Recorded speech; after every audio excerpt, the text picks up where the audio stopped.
going to tell you my scariest experience from trick-or-treating as a kid. It happened a long time ago when I was like 8 years old.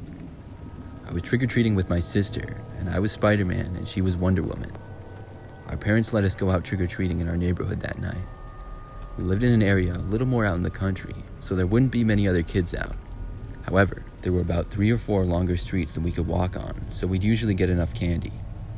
When we left our house, we first went to the other houses on our street, and then we went over to the other ones in our neighborhood.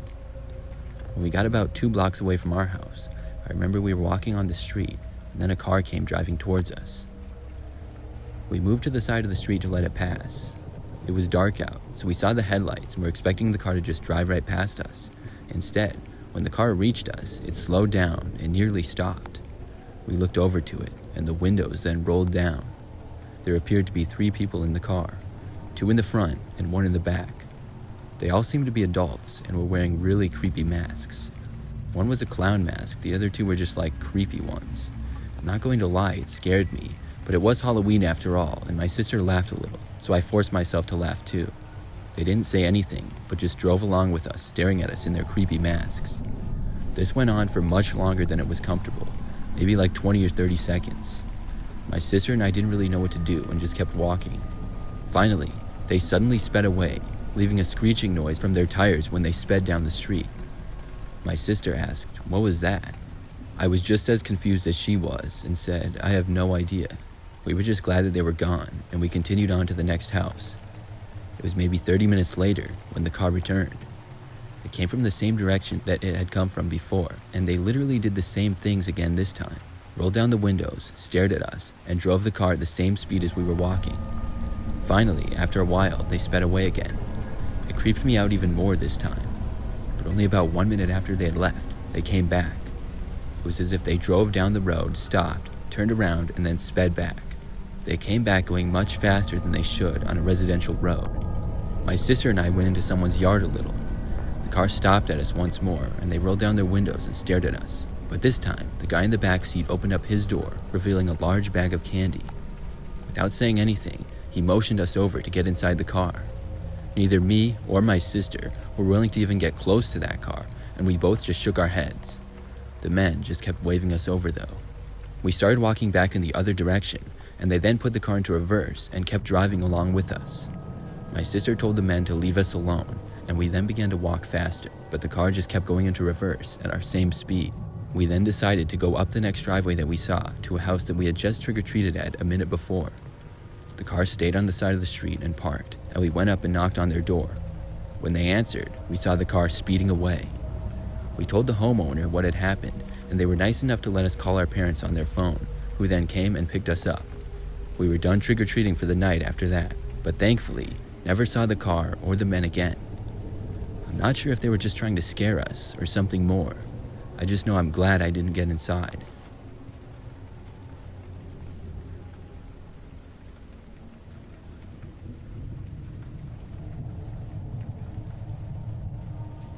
This story takes place in the fall of 2013 when I was 10.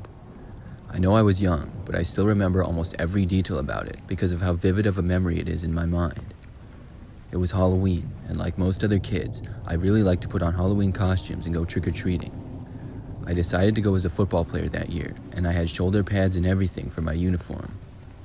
After I got back from school that day, my mom made me finish my homework before I went out trick-or-treating.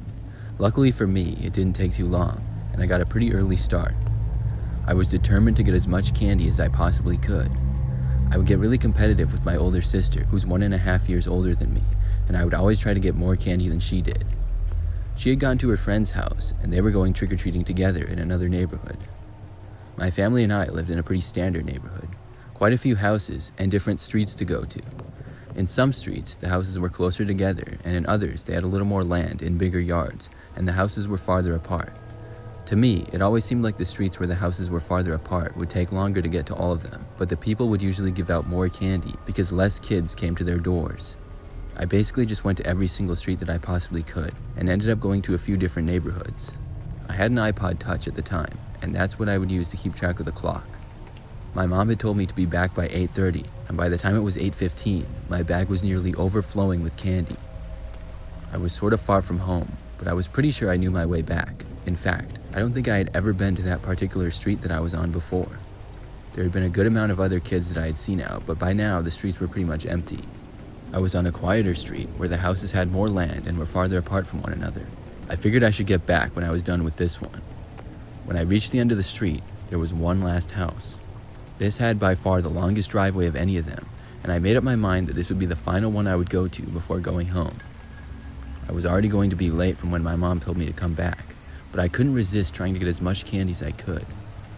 I walked up the long driveway to this house. The house itself was really big, and I was hoping this meant lots of candy. The driveway sort of curved and also went uphill. There were a good number of trees in the yard as well, and it looked sort of spooky. I reached the top and walked up to the front step, where I noticed something strange. The front door to the house was actually open. It was open almost all the way. I looked around the front step and around the front yard, but didn't see anybody or anything. It was strange, and I figured that maybe I should just leave. I was feeling sort of uncomfortable by it, and right as I started to turn around, I heard noises coming from the bushes in front of the step. I saw a large man emerge who was wearing all black and a ski mask over his head. He was going straight towards me, as if he was trying to get me to go inside the house. My only reaction was to run away through his yard to the side, and I narrowly missed his arm reaching for me. I sprinted away with my bag of candy, and I remember some candy falling out of my bag as I ran, but I didn't even care. The guy was chasing after me through the front yard, and I was hoping he would stop when we got to the street, but he didn't. I kept on running back down the street, with the guy running after me the whole time. I was fast, but so was he, and he maintained probably about 10 feet behind me. I ran through somebody else's yard and into their backyard, thinking this guy would give up, but he didn't. He just kept chasing me. Part of me thought it was a joke or a scary prank for him to chase me through his yard. I got scared sort of easy as a kid, but I really felt like this was no longer any kind of prank. I was literally running through random people's backyards with this guy doing the same thing. Eventually, I made it back out to the street, and the guy was still after me. He chased me for probably like 5 blocks, and finally, when I was almost back in my neighborhood, he just stopped. I kept on looking back, and I saw the man stand right in the middle of the street facing me, but he just stood there. I kept running, and was thinking he was going to start chasing me again, but he didn't. I ran all the rest of the way home. When I got home, my mom saw how I was out of breath and asked what had happened.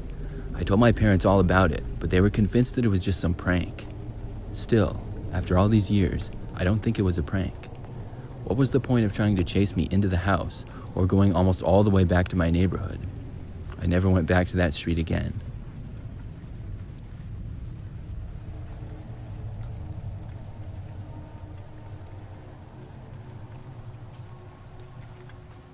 This happened many years ago when I was a kid. I think I was maybe like 12. It was Halloween night, and I was going trick-or-treating with my best friend Danny. He came over to my house after school, and then we both went out trick-or-treating together. I remember we started as early as we could and went a few blocks away and got into a larger neighborhood first. We pretty much stayed out as long as we could, and after going to every neighborhood within walking distance of my house, we went back to my street. My street was not all that long and had a dead end on it. There was maybe 10 houses on it in total, and most of my neighbors knew me, so that's why we would end with my street. We got to all the houses and then ended with the house at the very end of the street. Danny and I walked up the long driveway that it had and knocked on the door. It took a while, and we thought maybe we had gone too late and our neighbor had gone to bed, but after maybe 30 seconds, the door finally opened. It was our neighbor named Kim. She was always very friendly, and in years past gave us huge candy bars, probably because our street hardly ever got any trick-or-treaters. Immediately, when she answered the door, something seemed off.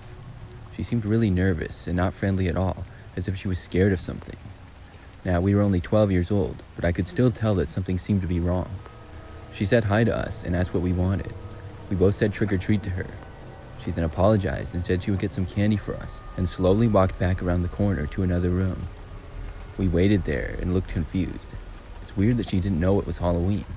When she came back a short time later, she gave us both a large candy bar and asked us how our night had gone. We told her it was good, and we had already gotten a ton of candy, and her house was the last one we were going to for the night.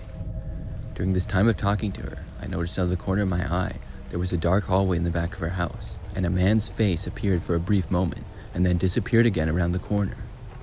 He looked sort of creepy, and I knew that she lived alone, and I was confused who this guy was and why he seemed to be hiding.